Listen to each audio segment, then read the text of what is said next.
Chicken kofta কারি বানানোর জন্য চিকেনটাকে পেস্ট করে, এখানে দু রকম চিকেনের কালার, এই জন্য একটা চিকেনের মধ্যে রসুন, লঙ্কা, টক দই দিয়ে পেস্ট করা, আর একটা চিকেন শুধু পেস্ট করা, সেই জন্য দু রকম কালার। এই কোফতাটার মধ্যে দিলাম জিরে গুঁড়ো, ধনে গুঁড়ো, নুন, মিষ্টি, কাঁচা লঙ্কা। বাইন্ড হবে ততটুকু পরিমাণ ব্রেডক্রাম দিয়ে কোফতার আকারে এটা গড়ে গড়ে হাতে একটু তেলও লাগিয়ে নেওয়া যায়, চাইলে এই ম্যারিনেশনটার মধ্যে একটু তেল অ্যাড করা যায়।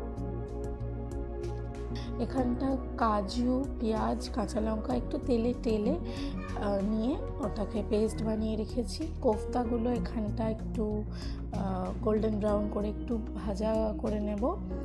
তারপর একটু তেল দেবো কড়ায়, গোটা জিরে ফোড়ন দেব, দিয়ে যে পেস্টটা বানিয়ে রেখেছিলাম তার সাথে একটু রসুনও অ্যাড করে আর কাঁচা লঙ্কা অ্যাড করে আমি পেস্টটা বানিয়ে রেখেছিলাম। লঙ্কার গুঁড়ো এখানে অপশনাল, দেওয়াও যায় নাও দেওয়া যায়, আমি দিইনি।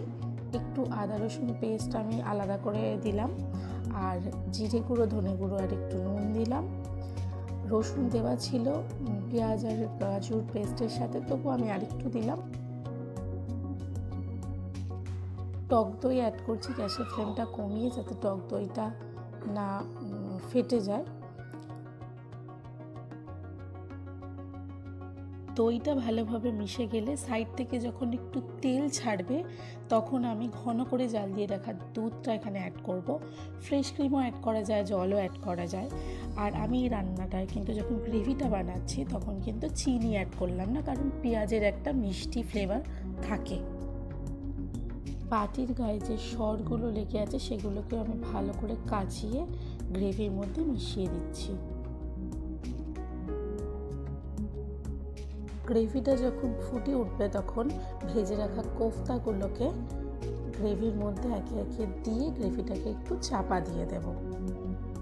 একটু ধনেপাতা আর গরম মশলা ফ্লেভারের জন্য অ্যাড করব। তেলটা উপরে ফুটে আসলে বুঝতে হবে হয়ে গেছে। রুটি বা পরোটা যা কিছুর সাথে খাবেন ভালো লাগবে। Thank you for watching and subscribe my channel. Thank you.